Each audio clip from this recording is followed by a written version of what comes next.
After years of being the only one who visited Dad in the nursing home, I was left out of the will. My brother got everything: the house, the land, the savings. Dad wanted it this way, he said, holding the paper with a smirk. But I'd been with Dad the night before he died. He told me something that didn't line up with that will. I went back to the home, asked for the footage from that night. What I saw changed everything. My dad, Harold, was never the sentimental type. He was a retired mechanic from Evansville, Indiana, worked hard, barely smiled, but had this quiet way of showing love. When our mom died, Dad kind of shut down. Dean and I both saw it. But I was the one who kept showing up. I checked on him. Helped move him into the nursing home when the doctor said he couldn't live alone anymore. Dean didn't show up. Not for the move. Not for the first Thanksgiving. Not even when Dad had that stroke in 2021. 6 years? That's how long Dad lived in Maple Grove Care Center. For 6 years I brought him socks, trimmed his nails, took him out on Sunday drives when he was strong enough. I wiped his mouth when he couldn't do it himself. I sat through the long silences and the harder moments. Dean? He was too busy. Said nursing homes made him uncomfortable. Said Dad didn't like visitors anyway. So you can imagine how surprised I was when Dean started showing up out of nowhere, about 3 weeks before Dad died. He'd swing by in the evenings, never stayed long. 15, 20 minutes max. He'd bring coffee, act polite to the nurses, pretend to care. It didn't sit right with me. Then came that final week. Dad was fading. He had lost weight. He barely ate. His voice was weak. But his mind? Still sharp. At least with me. On that Wednesday night, I sat with him in his room from 6 to 9 p.m. We talked about the old days. He was tired, but he looked me in the eyes. Son, he said, you've been good to me. I fixed my will. I told my lawyer what I want. It's fair. I asked him what he meant. You'll see, he said. Don't let anyone mess with it. The next morning, he was gone. Dean called me before the nursing home did. Said, Dad passed last night. I asked him how he knew. He just said he got a call. When I got to Maple Grove, Dad's room was half empty. Some of his things were already packed in a box by the door. The aides said Dean had come by early. At the funeral, Dean gave a short speech. Talked about honor and respect, and how proud Dad would be. He barely looked at me. Then came the reading of the will. We were at the old law office Dad used on Main Street. But the guy who greeted us wasn't Dad's usual attorney, Granger. This guy looked fresh out of law school. His name was Sellers. He opened a folder and started reading. I sat there stunned. My name didn't come up once. Everything, Dad's house, his land, the savings, the old Dodge truck, went to Dean. No mention of me. Not even Dad's watch. I looked at Dean, and he had this stupid smirk on his face. Like he was enjoying it. Dad wanted it this way, he said. Said you'd understand? Understand? I spent 6 years doing everything for Dad. Dean barely showed up. And now he was the chosen one. No. Something was off. I couldn't sleep that night. Kept going over that conversation with Dad in my head. I fixed my will, he said. It's fair. What did that mean? Who was the lawyer? It couldn't have been Sellers. I remembered something. Dad said the name. Granger. That was the lawyer he always used. So I called the office. Mr. Granger retired, the secretary said. He moved to Florida. Convenient. I asked if he had handled any recent documents for my father. She said all files had been handed off to Mr. Sellers. That didn't feel right either. Then I thought of the cameras at Maple Grove. Every hallway, every door, covered. I drove down there and asked to speak with the director, Carol. I told her I needed to see the footage from the night Dad died. She was hesitant at first. Said it was against policy. I told her I wasn't looking for gossip. I needed the truth. She finally agreed to let me see it in her office. We watched together. At 6:07 p.m., I walked in. I saw myself sitting with Dad. Reading to him. Talking. I left at 9:03 p.m. Then, at 10:14 p.m., Dean showed up. He didn't sign in. He had a folder in his hand. He walked into Dad's room. Closed the door. He didn't come out until 11:51 p.m. Dad was pronounced dead at 11:45. Carol looked sick. He wasn't scheduled to be here, she said. We didn't even know he came. I asked if I could have a copy of the footage. She nodded quietly. I took it home, saved it, then called every contact I could find for Mr. Granger. After a few calls, I reached someone who gave me a number. He was living in Clearwater, Florida now. We spoke on a video call the next day. I told him what happened. He frowned hard. I remember your father, he said. He came in 3 months ago. Said he wanted to update his will. I drafted it. Gave him a copy to look over. He was going to come back in the following week to sign. Did he ever mention leaving everything to Dean? I asked. No, he said. In fact, he said the opposite. He said he wanted to split it down the middle. Said you were the one who had been there for him. I felt my jaw clench. Would you be willing to send me that draft? He did. It was clear as day. Dad intended everything to be split 50-50ths. I compared the signatures from that draft to the one on the will seller's read. They weren't even close. One was sharp, with the same slant Dad always had. The new one was wobbly. Like someone tried to mimic his style, but couldn't quite get it. I didn't say anything to Dean right away. I wanted to be sure. I took the documents to a handwriting expert out of Louisville. Paid out of pocket. The guy analyzed both sets of signatures. His report? The two signatures are not a match. In my professional opinion, the second is a forgery. Now I had security footage showing Dean's unscheduled late-night visit, proof he was alone with Dad right before his death, a valid draft will showing equal inheritance, a handwriting expert confirming the signature on the final will was fake. I was ready. And I wasn't going to let this go. I brought everything to a local attorney. Not some flashy big city guy. I went to a man named Grant McClellan, a thick-skinned, straight-shooting type who had an office above a pawn shop near downtown Evansville. He read everything in silence: Granger's draft, the handwriting report, the visitor logs from the nursing home, and most important, the security footage of Dean walking into Dad's room with that folder and leaving right after Dad died. When he looked up at me, his face was stone cold. "This is fraud," he said. "Big time. Your brother's in trouble." We filed a petition to contest the will that same week. I figured Dean would panic. Instead, he doubled down. I got served with a cease and desist letter 3 days later. From Dean's lawyer. Accusing me of defamation. Threatening to sue me for emotional distress and malicious intent to damage his reputation. Dean even called me. First time we talked since the reading. "You're digging a hole," he said. Dad didn't want to fight. He chose me. "You need to let this go." I asked him straight up. "Did you forge Dad's signature?" He laughed. "Prove it." Then he hung up. That was the moment something snapped in me. Dean thought he was smarter, slicker, that he could rewrite history and no one would question it. But this wasn't about money anymore. This was about what he did to Dad's last wishes. And what he tried to erase from me. The case started gaining attention. Small-town lawyers talk. So do folks at the courthouse. Word got out about the contested will, the timing of Dad's death, and the security footage. It didn't take long before someone leaked it to the local paper. The story ran in the Evansville Sentinel. Son accused of forging father's will after nursing home visit the night he died. Dean went ballistic. He filed a restraining order against me, said I was harassing him. But all it did was make him look guiltier. Meanwhile, I was still digging. And that's when I found the nurse. Her name was Jenny Marks. She worked the overnight shift at Maple Grove the night Dad died. She hadn't spoken up before, said she was told not to. But now, with the court case open and the paper running the story, she reached out. We met in a diner just outside town. She looked nervous, kept glancing around. I promised her I wasn't recording anything. She told me she saw Dean that night. He came in after visiting hours, she said. Didn't sign in. Went straight to your dad's room. I thought it was odd, but I was busy. I figured he had permission. I asked her if she heard anything. She nodded. I passed the room once. The door was open a crack. I heard your brother say, "Just sign here, and I'll take care of everything." Your dad sounded confused. He kept asking what it was. Then the door closed. She paused. About an hour later, I checked again. Your dad was gone. I remembered the monitor beeping. "Did you report any of this?" I asked. She looked down at her coffee. "I told the nursing director. She told me to stay quiet. Said it wasn't our business." I brought her statement to Grant. He was quiet for a long time, then looked at me and said, "Your brother's not just guilty. He's going down hard." We filed an emergency injunction to freeze all estate assets. Dean tried to move money out of Dad's account. Tried to sell the truck. Even got a buyer lined up for the land.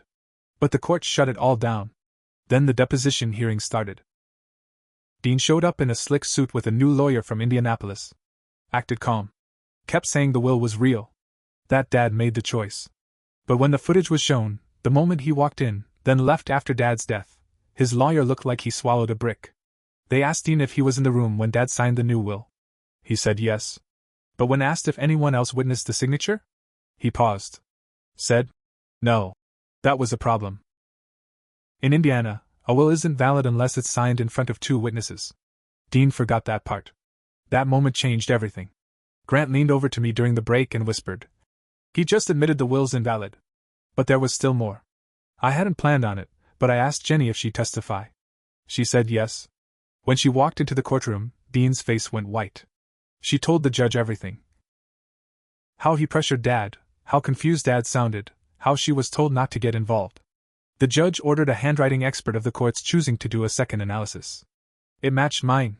Dean forged the signature. And now, not only was the will being tossed, Dean was facing real criminal charges. But I wasn't celebrating yet. I had more to uncover. Because something didn't sit right with me about that new lawyer Sellers. The young guy who read the forged will like it was the real deal. I started asking around. Found out something strange. Sellers went to college with Dean. They weren't just acquaintances. They were old friends. Suddenly it all made sense. Sellers had pushed for the reading to happen fast. Never contacted me directly. Refused to show me a copy of the will ahead of time. I called the state bar. Filed a complaint. Things were unraveling fast. Dean tried one last move. He offered to settle. Said he'd give me 60% of the estate. Said we could forget the rest. I didn't answer. I wanted the court to see it through. I wanted the truth laid bare. All of it. A week before the court was set to rule, something happened that flipped everything on its head. I got a call from a woman named Rachel. She said, "You don't know me, but I think I need to talk to you about your dad's will. And your brother." I met her at a coffee shop on the west side of town. She looked nervous. Kept checking the windows. "I was dating Dean," she said. "Up until a few weeks ago. I didn't say anything. Just waited. He told me what he did," she said. "Not everything, but enough." Then she pulled out her phone and started scrolling. He didn't know I still had these. She handed it to me. On the screen were messages between her and Dean, text after text, all sent weeks before Dad died. One caught my eye. "Dean. He's too out of it to know what he's signing. I just need him to scribble something and I'll take care of the rest." Another one. "Dean. The new lawyer is helping. Granger's gone. No one will ask questions." I read the messages 3 times, feeling my chest tighten. "Why are you showing me this?" I finally asked. Rachel's eyes were glassy. "I didn't know it would go this far. At first, I thought he was just talking big. Then after your dad died, he started acting cold. Like he got away with something. I couldn't stomach it." She handed me a flash drive. I saved all of it. Grant's eyes lit up when I gave him the flash drive. "This is the nail in the coffin," he said. "Not just for the estate case. This could be wire fraud. Conspiracy." We submitted it to the court the next morning. Dean's lawyer tried to object, said it was hearsay, said it was irrelevant. The judge allowed it. Dean's face in that courtroom, seeing his own words up on the screen. He wasn't smirking anymore. But just when I thought the worst of it was out, something else came up. Something even I didn't expect. Carol from the nursing home called me. "There's something else," she said. "Something you should see." She invited me back to Maple Grove and took me to a locked cabinet in her office. "We keep patient records here," she said. "After your father passed, I filed his paperwork away. But last week, we found an envelope stuck behind the cabinet drawer." She handed it to me. No return address. Just my dad's full name written in his own handwriting on the front. Inside was a folded letter and a copy of his will, not the fake one. A different one. Not the draft from Granger either. A new one, dated 10 days before he died. It was signed and witnessed by a nurse named Sharon and a social worker from the home. It left everything split equally between me and Dean. 50-50. Just like he told me he wanted. At the bottom he wrote, "If anyone tries to change this after I'm gone, fight them. You know who was there for me." I sat there in her office, holding that letter like it was made of glass. "This changes everything," I said. Carol nodded. "I already gave a copy to your lawyer." Grant moved fast.